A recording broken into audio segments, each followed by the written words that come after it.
I should be able to tell him the truth.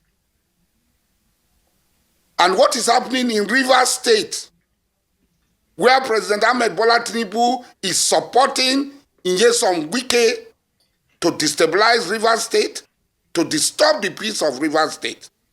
And as a stakeholder in Rivers State, I feel disappointed, totally disappointed, for the president to allow his minister serving under him to run amok, procure judgments, and all sorts, threatening the people of Rivers State, because what they are trying to do is, we are going to remove Fubara and nothing will happen. And I'm saying that if you remove Fubara, something will happen. If you try to remove Fubara, something will happen. Joining us now on the morning show is Mujahid Abubakar Dokubo Asari, former president, Ijaw Youth Council Worldwide. He will also comment on the political crisis in Rivers State. Good morning, Mr. Asari Dokubo, and welcome to the morning show. Good morning. Well, Asari Dokubo, thank you very much for joining us on the morning show. Quickly, talk about this, your issue with President Tinubu. Now that you say President Tinubu has disappointed you, you worked for him, you supported him. He has disappointed you with the ministry.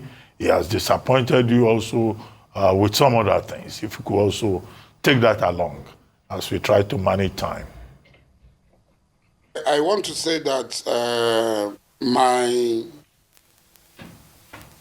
the opposition to decision to scrap the Niger Delta ministry have nothing to do with my personal relationship with President Ahmed Bola Tinubu. I am just an individual. My personal relationship with Dr. Alhaji Ahmed Bola Tinubu is personal. I am a representative of my people. I was chosen and elected by my people to lead them based on a broad-based grassroots movement, the Ijaw Youth Council. Having said that, like I said before, we were in the trenches with Ahmed Bola Tinubu, and he's the least person we expect to have taken this decision. This ministry came into being on the blood and sweat of the people of the Ijaw nation. I was incarcerated in 2005, and the struggle started, the agitation started soon after the former governor of Bayelsa State, Alamesia, was also incarcerated. Oil production came down to 700,000 barrels. And in order to assuage, in order to placate the Ijaw people, Yar'Adua started with a 7-point agenda. And one of these 7-point agenda was the issue of the Niger Delta. And the Niger Delta Ministry was created by President Yar'Adua. Now, like I was saying, I don't know whether you got me, the people of Ogoni and Ijaw said if for us to be part of an independent Nigeria, the issue of underdevelopment of these two nationalities must be addressed. And at that time, oil was discovered mostly in the territories of these two nationalities. And the government, the British colonial government, set up the Wilkin Commission, which recommended a special area. And they set up the Niger Delta Development Authority. 5% from the federal government to contribute, Eastern region 5%, and the Western region 5%. And the government of Tafawa Balewa adhered to its contribution of 5%, the Eastern region and the Western region, like what is happening today, refuse to contribute. Now, after the brouhaha of the civil war that took place, they proceeded to create what they call river basin for every gutter, every drainage found in other part of the country, and they gave them all fanciful names. They converted this special area, which was in the constitution of constitutional dimension, an authority that was embedded in the Constitution of the Federal Republic of Nigeria.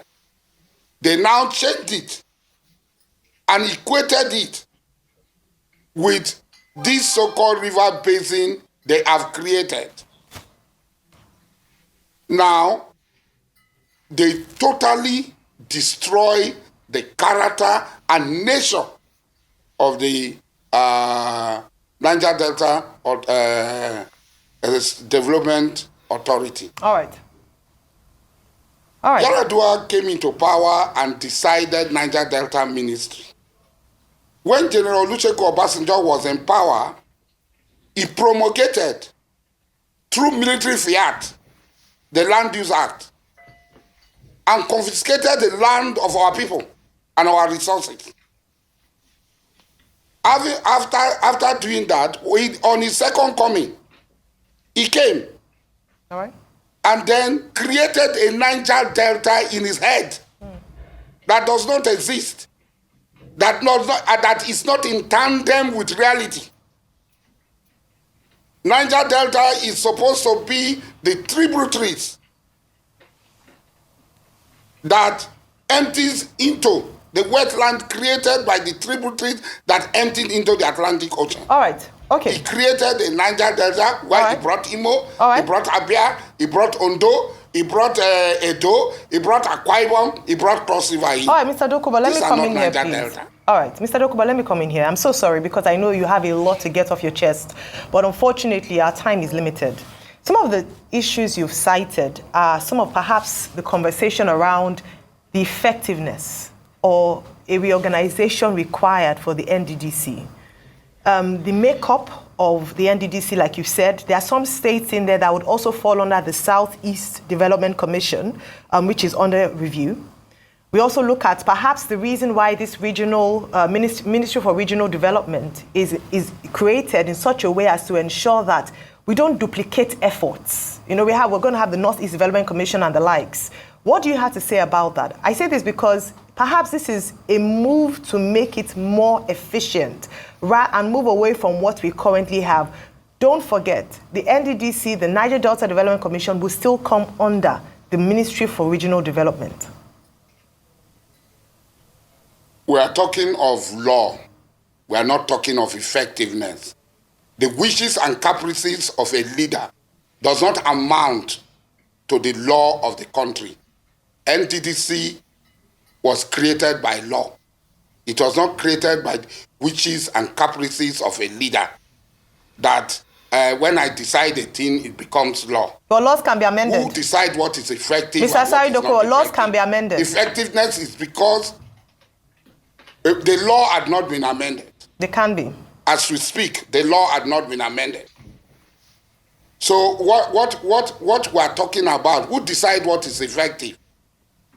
Everything about Nigeria is inefficient because of corruption, because of wanton corruption. There is corruption everywhere. So that is corruption. All institutions are affected by constitution, are affected by corruption. So nobody would say that it is always the Niger Delta that is not efficient. What we are saying, you yourself had said, I called for the scrapping of NDDC last year when I said they should scrap NDDC and return UNPADEC, which was the right nomenclature for that body called NDDC. And then create a special authority as it was before for the Niger Delta. Having said that, they have created Southeast Development Commission, Northeast Development Commission, whatever development commission. Where is the money going to come from? The money of the Icho, Okoni, Ishekri, Orobo people, and Igbo people. They tell us that oil is no longer important in the world, but it is our oil money they are using. You know, they want to make you look, feel inferior, look little. But each time they try this, they expose themselves. What we are saying, who decide what is efficient? What is efficient in Nigeria? Mr. Dokubo. Is our railway efficient? Very quickly, sir, Bimba will ask the next question. You enjoyed, at least prior, and you admitted it yourself, that working for President Bola Ahmed Tinubu to get him into office, you enjoyed quite a cordial relationship with him. In fact, you composed a number of songs in solidarity with him. Were you consulted? Have you had the opportunity to... Hold on. Yes. Yes, so you were singing yes. in support of him. Were you consulted? Have you had the opportunity to speak to him, or has the line of communication totally broken down between you and the president? I supported Mr. President because I knew him before he became senator. I knew him before he became governor. I knew him before he became president. And God willing, if we're alive, I will also know him when he ceases to be president of the Federal Republic of Nigeria. But what I'm trying to say, this is not about me. This is not about an individual called Alhaji Mujahid Asari and Ahmed Bola Tinubu. It is about my people. And when I'm speaking about my people, take me out of the way. I'm an individual. My relationship with President Ahmed Bola Tinubu was very robust. And at all times, the benefit I derived from that relationship was one-way traffic, was from Ahmed Bola Tinubu alone. His coming out for presidency was the only time I was able to pay him back. And I did. And even if he comes out tomorrow, I will still do it. Because at the time, General Olusegun Obasanjo buried me alive. He stood by me. And I'm not going to be in a hurry to forget that. But that is personal between both of us. You talk about the line of communication. See, there's an Islamic preacher, Sheikh Kishke. He said, when somebody becomes an emperor, an emir, a sultan, Satan becomes his best friend and advisor. Because Satan will always be there whispering to his ears. Was Jesus not carried to the pinnacle by Satan? Okay, and offered the whole world that jumped down. I will give you everything. Thank you for that. Thank you for that. Now, we've understood you. We understand you're also saying that this conversation is not personal.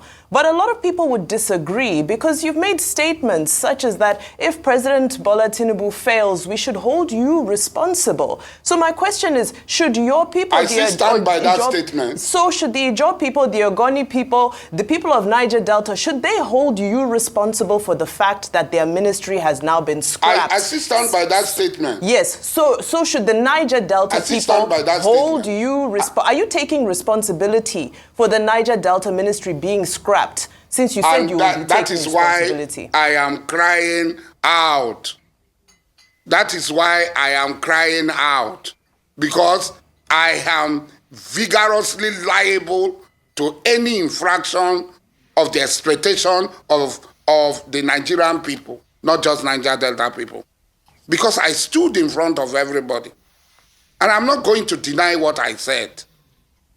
Even if it is tomorrow, Ahmed Bola Tinubu encounters any problem, difficulty, I will still stick out my neck and stand. Because at the time he stood for me, I would have been dead. I would not have been in this program talking to you. Obasanjo would have killed me. If not for people like Ahmed Bola Tinubu who stood by me and did everything for me. Well, Alhaji so I am not going to be in a hurry. I am not going to be in a hurry to forget that. Alhaji Dokubo, will you say that President Bola Ahmed Tinubu... I'm with you. Will you say President Bola Ahmed Tinubu is succeeding or failing as president, given the reality in the country today? And to still go back to your matter with him, you said You emptied your bank account, you spent a lot of money, and Tinubu is there in Abuja. You are not benefiting anything. So what would you like to benefit from him? Now that you helped him, you supported him, and he's there. He has forgotten people who supported him. To my broadcast, if you had listened to my broadcast in full, I met President Ahmed Bola Tinubu. I met him, both in camera and behind camera. And he asked me, are you interested in pipeline? He will be listening now. And I told him, I'm not interested in pipeline contract. He's alive. I told him, I am not interested. But I can assist those who are doing the pipeline contract in any way I can for your government to succeed. But I'm not interested. So I never said that it was personal gain I was looking for. I clearly said in all my broadcasts that my needs are very small. My needs are very small.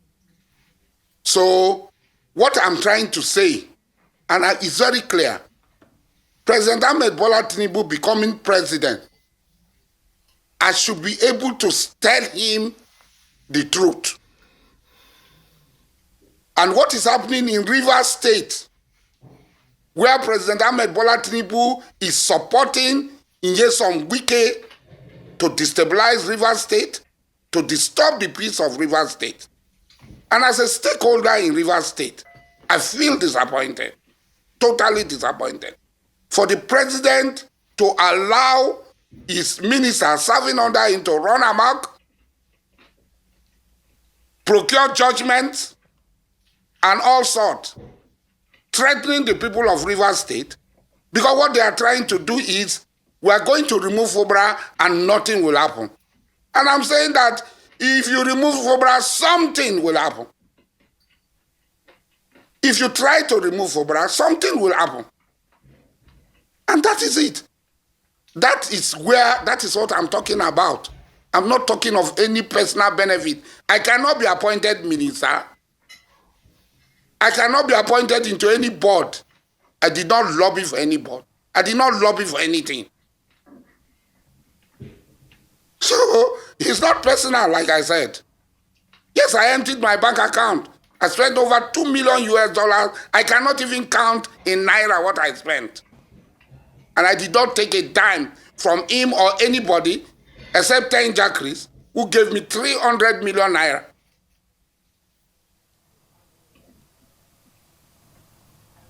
All right. Okay. Well. All right. We have to go now, unfortunately. But, I mean, it would have been great to interrogate your statement around working with the North for 2027 and you coming out to say that from now on, you're not working with the president anymore. So I just want to assume that the relationship with you and the president in the past, you're not taking it forward from today. So from now on, are you stating that you are now moving to the other side because you're no longer in support of just one statement? Just one statement, that you are no longer in support of President Bola Ahmed Tinubu. I think you are misquoting me. Okay. I think you are misquoting me. Okay, please then. What I said was very clear, that our fathers worked with the North, and I was in the forefront fighting against our fathers, Melford Okilo, Harold Dababria, and so on. And from what Obasanjo had done, and Ahmed Bola Tinubu have done, we, the younger generation, we go back and align with the North, because that is where Bayelsa was created by Abacha, Tafawa Balewa put in place Niger Delta Development Authority, and so on and so forth. And for us, okay, I think our relationship with the North is far better than our relationship with any other people. All right. Well, thank you very much for your time today. I mean, I'm sure this conversation is still ongoing, but